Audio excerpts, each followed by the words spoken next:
नमस्कार। अगर आप सिविल सर्विसेज जैसे कि यूपीएससी या एसएससी की तैयारी कर रहे हैं तो ये तो आप जानते ही होंगे कि बौद्ध धर्म कितना ज़रूरी टॉपिक है।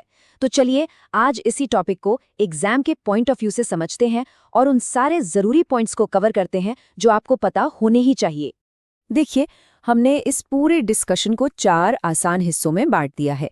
पहले बुद्ध का जीवन, फिर उनके मूल सिद्धांत, उसके बाद बौद्ध धर्म का विकास कैसे हुआ और आखिर में वो सारे फैक्ट्स जो एग्जाम में सीधे सीधे पूछे जाते हैं। इस स्ट्रक्चर से आपको सब कुछ याद रखने में बहुत आसानी होगी। तो शुरू करते हैं हमारे पहले खंड से, बुद्ध का जीवन परिचय।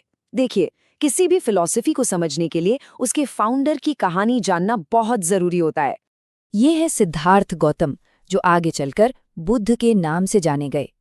इनका जन्म 563 ईसा पूर्व में लुम्बिनी में हुआ था। अब चलिए इनके जीवन की उन खास घटनाओं पर नजर डालते हैं जहां से एग्जाम में सवाल बनते हैं। अब ये टेबल बहुत बहुत जरूरी है। इसमें बुद्ध के जीवन के सारे की मोमेंट्स एक जगह पर हैं। और हाँ, ये जो खास शब्द है ना, जैसे घर छोड़ने को महाभिनिष्क्रमण कहते हैं, पहले उपदेश को धर्मचक्र प्रवर्तन और मृत्यु को महापरिनिर्वाण, इनको तो बिल्कुल याद कर लीजिए। एग्जाम्स में मैचिंग अ क्वेश्चन में या सीधे सीधे इनका मतलब पूछ लिया जाता है। ठीक है, तो अब आगे बढ़ते हैं और देखते हैं कि इन जीवन के अनुभवों से बौद्ध धर्म की जो मूल फिलॉसफी है उसकी नींव कैसे पड़ी। बुद्ध की पूरी टीचिंग्स का जो सार है वो इन 4 आर्य सत्यों में है। ये वो 4 फंडामेंटल ट्रूथ्स हैं जिन पर पूरा बौद्ध दर्शन टिका हुआ है। ये स्लाइड एक तरह से बुद्ध का डायग्नोसिस है इंसान की तकलीफों का। वो कहते हैं पहले ये मानो कि दुनिया में दुख है, फिर उस दुख का कारण क्या है? इच्छाएं। अच्छा, तो क्या इसका कोई इलाज है? हाँ, इच्छाओं को खत्म कर दो। और आखिर में इसे करने का एक रास्ता भी है। कितना लॉजिकल फ्लो है। तो अब ये सवाल मन में आता है कि आखिर वो रास्ता है क्या? दुख से छुटकारा पाने का वो प्रैक्टिकल सॉल्यूशन क्या है जो बुद्ध ने बताया? और उसका जवाब है ये, अष्टांगिक मार्ग। इसे मिडिल पाथ या मध्यम मार्ग भी कहते हैं। मतलब न तो जिंदगी में बहुत ज्यादा ऐशो आराम और न ही खुद को बहुत ज्यादा कष्ट देना, एकदम बीच का रास्ता। और ये जो 8 बातें आप देख रहे हैं, यही वो प्रैक्टिकल स्टेप्स हैं जिनसे दुख को खत्म किया जा सकता है। बौद्ध धर्म के ये 3 सबसे मजबूत स्तंभ हैं, बुद्ध, धम्म और संघ। इन्हें त्रिरत्न कहा जाता है। कोई भी फॉलोअर इन तीनों की शरण में जाता है। ये बौद्ध धर्म के कम्युनिटी स्ट्रक्चर का बिल्कुल कोर है। जो लोग एग्जाम की तैयारी कर रहे हैं उनके लिए त्रिपिटक के बारे में जानना बहुत जरूरी है। त्रिपिटक का मतलब है 3 पिटारी या 3 बास्केट्स। इसमें सुत्त पिटक, विनय पिटक और अभिधम्म पिटक आते हैं। ये बौद्ध धर्म के सबसे ऑथेंटिक ग्रंथ माने जाते हैं।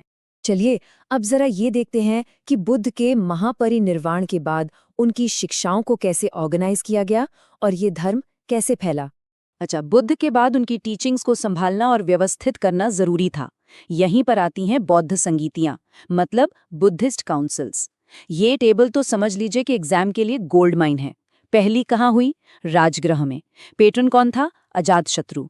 दूसरी, तीसरी, चौथी, सबकी लोकेशन, चेयरमैन और पेट्रन के नाम, ये सीधे सीधे सवाल बनते हैं।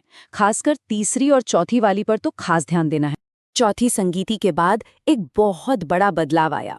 बौद्ध धर्म 2 हिस्सों में बट गया, हीनयान और महायान।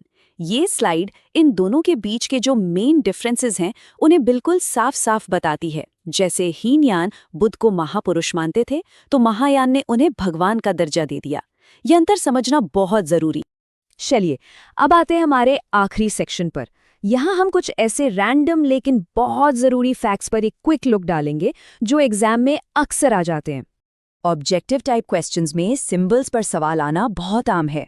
ये टेबल बुद्ध के जीवन की बड़ी घटनाओं और उनके सिंबल्स को एक साथ दिखाती है। जैसे जन्म का प्रतीक कमल और सांड है तो ज्ञान प्राप्ति का बोधि वृक्ष। इन्हें याद रखना स्कोर करने में बहुत मदद करेगा। और ये हैं भारत के कुछ प्रमुख बौद्ध मठ। मैप बेस्ड क्वेश्चंस या मैच द फॉलोइंग वाले सवालों के लिए ये लोकेशंस पता होना बहुत जरूरी है। जैसे तवांग मठ कहाँ है? अरुणाचल प्रदेश में। हिमिस मठ लद्दाख में। और आखिर में ये कुछ 1 लाइन ऑफ फैक्ट्स, ये सीधे सीधे पूछ लिए जाते हैं। जैसे कि संघ में शामिल होने वाली पहली महिला कौन थी? जवाब है महाप्रजापति गौतमी। या फिर अशोक और कनिष्क जैसे राजाओं ने इस धर्म को बहुत बढ़ावा दिया। ये सब याद रखने वाली बातें हैं। तो यहाँ से हमें सिर्फ हिस्टोरिकल फैक्ट्स ही नहीं लेकर जाने हैं, बल्कि ये भी सोचना है कि बुद्ध की ये शिक्षाएं आज भी कितनी रेलेवेंट हैं। ये सवाल मैं आप सबके लिए छोड़ रहा हूँ कि कैसे ये 8 फोल्ड पाथ आज की मॉडर्न लाइफ और गवर्नेंस की प्रॉब्लम्स पर लागू हो सकता है। इस पर जरूर सोचिएगा। हमारे साथ जुड़ने के लिए धन्यवाद।